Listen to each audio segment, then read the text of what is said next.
Hello everyone, welcome to Gosport Railworks. My name is James and today I'll be having a go at building the LSWR G6 locomotive from Brass, and yeah, I figured I'd have a go at making this one as my first steam engine engaged kit.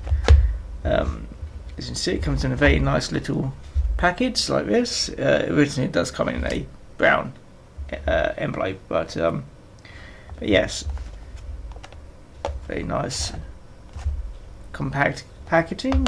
It does come with a fairly nice instruction booklet. Well, I say booklet, it's actually just some folded bits of paper, but it's a booklet. On the first page it does tell you all the pieces which you should have. There is two variants of this kit. One is for a scratch built chassis, or in my case I'll be using a Graham Ferris 5700 pannier chassis, which I've got here, which I'll need to dismantle. That's also a fairly good locomotive, but unfortunately it's going to be dismantled and used for my kit, unfortunately. Oh well. But yes, let's have a look inside. I bought the all-in-one package, so you get all the pieces which you pretty much need. I think there is one thing which you don't get, which is, according to the booklet, you don't get the handrail knobs. But I'm sure I can try and... I'm sure there's handrail knobs in there. Yeah, that's them there. Huh. I get 8 of them, but none for the Santa's handrail. That's right. Yes, we'll just not have that today. Anyway, what do we have inside? Actually, I should probably mention how much it costs. Wherever it was. Where is Brass? So, there we go. If I remember right, it was... whole pack was $37.50. There we go, which isn't actually too bad really. And like I said, you get all the pieces which you need, which includes the pre-rolled boiler. But I think that's a spare one in there, not too sure. You also get the cast brass bits, which is the boiler, the boiler front, the dome, whistles, chimney, and I think there's vacuum piping in there, I'm not too sure. You also get appropriate buffers, just there. You can get them separately, but you get some bit of plastic card, it looks like, or a bit of cardboard. But yes, what else? You get this wire, which is for the handrails, which you probably can't see all that well on the camera. Let's put it a bit closer. There we go. Very thin steel. Yes, steel wire. And you also get the various edges in this pack. Now, I'll quickly pack this away and I'll give you a quick brief view of the manual before we get to building. So I'll pop you there. Yes, that was plastic card, never mind. So yes, front page just has the list of what you have and where we roughly living on the edge seats. In the back it does the first sheet does tell you, guide of how to assemble things. Then page 3 is prototype details of the actual locomotive, which I will tell you about as I'm building it, and then we get the actual building instructions. So let's see how difficult it is. Doesn't seem all that difficult. I'll be building it over a couple of days. It doesn't seem too bad. I think the main problem will be just modifying the chassis, because you do need to cut bits out.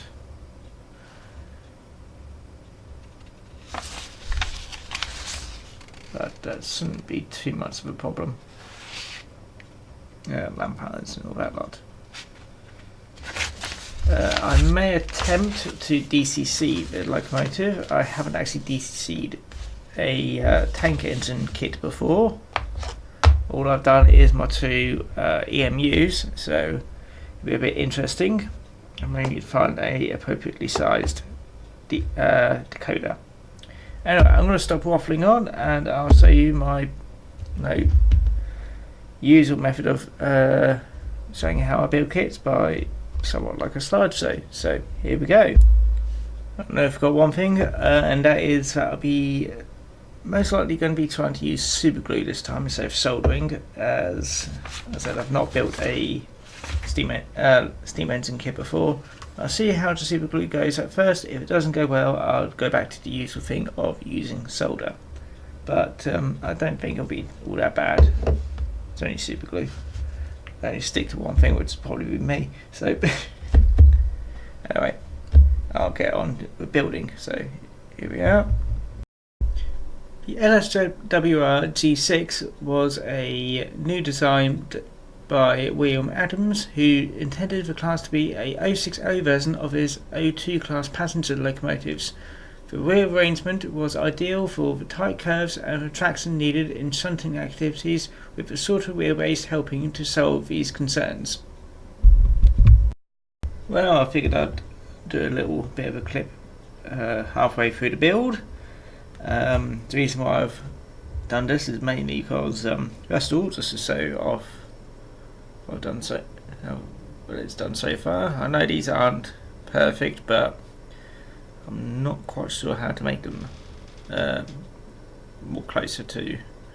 Well, that one's a bit better. It's just that side. I'll probably work on it a bit later. But yeah, using super glue, it's not all that bad. You do have to try and get it done first time. Also, I've still got my cold.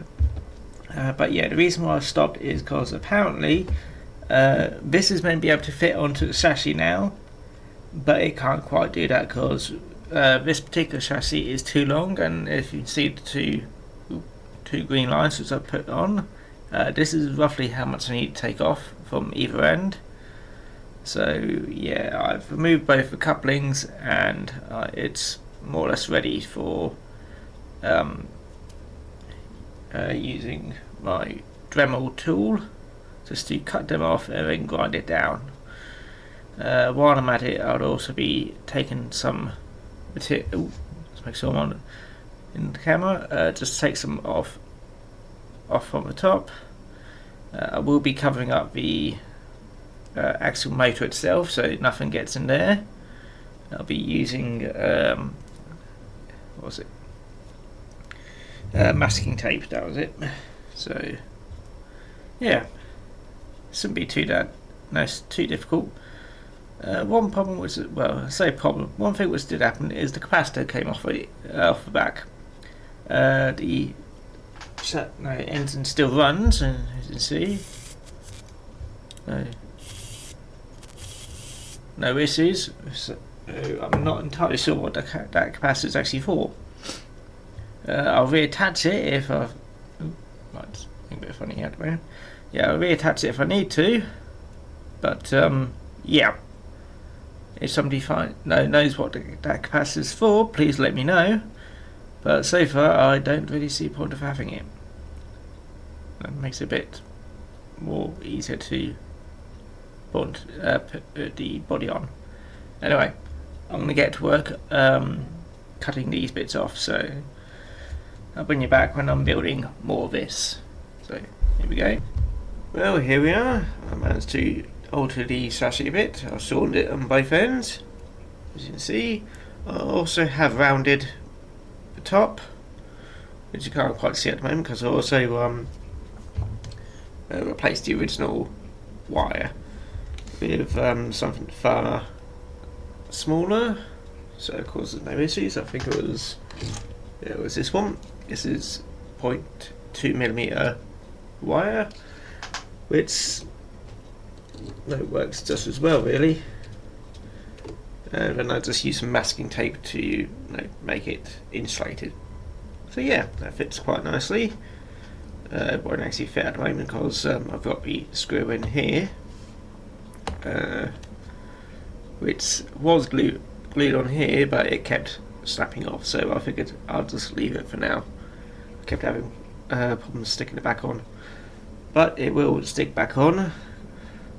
Just that I wanted to stick back on without taking gluing to the bolt. So yes, as you can see, I've got the it's all in focus. I've got the boiler temporary stuck. It's not actually temporary stuck, but it's just popped on at the moment. So yeah, just seeing how that looks, and it looks quite nice at the moment. Now I just have to carry on with the build. I will need to cut off this back bit, but I need to put the boiler strengtheners on. I can't remember what they're called, but we'll go with that for now. Anyway, let's get back to the build. The G6 was highly localised, very useful, but the design but early invented of the LSWR network, even in service on Southern Railway. The class was highly successful in undertaking the tasks they were designed for and were well respected by their crews, although they rarely undertook passenger work. By 1962, the last of this class had been withdrawn from service, and unfortunately none had been preserved. Well, here we are with a mostly finished model. I couldn't sew the handrails going on because they were a bit fiddly. In fact, I actually lost two of the little handrail knobs. So yeah, 6 out of 8 is fine. I still need to do some modifications to the chassis because it's not quite low enough. It looks fine, but it just needs to be a bit more lower, probably about 5mm or so, something like that. I know I can get the front down, it's just the back, so I need to remove some more material, mostly around the magnet at the top. So I'll be doing that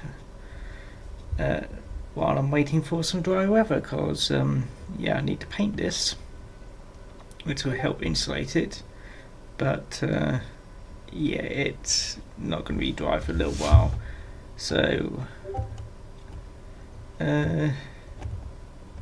yeah, only be a quick paint, so maybe I'll find a dry spot in between the rain, but otherwise just need to play the waiting game. But yep, this thing still runs. I can just get the battery out. Yep.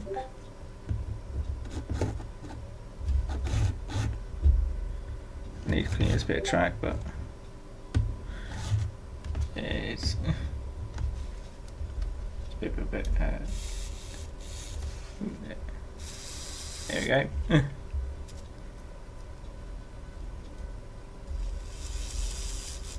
Trying to make it so it's not going to short out, but yeah, so let's wait till dry day and I'll bring you back when it's all painted.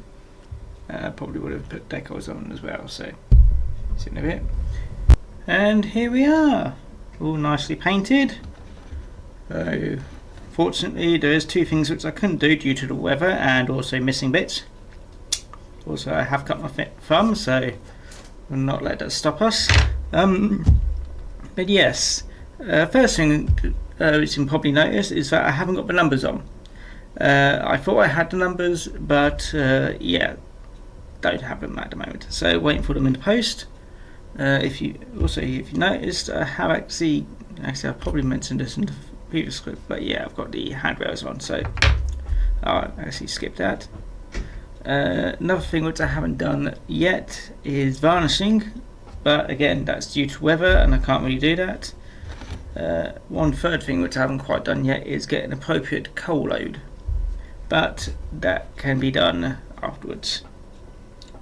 Really, I'm bleeding now. But yes, I said it all runs still. There we go. Get back on here.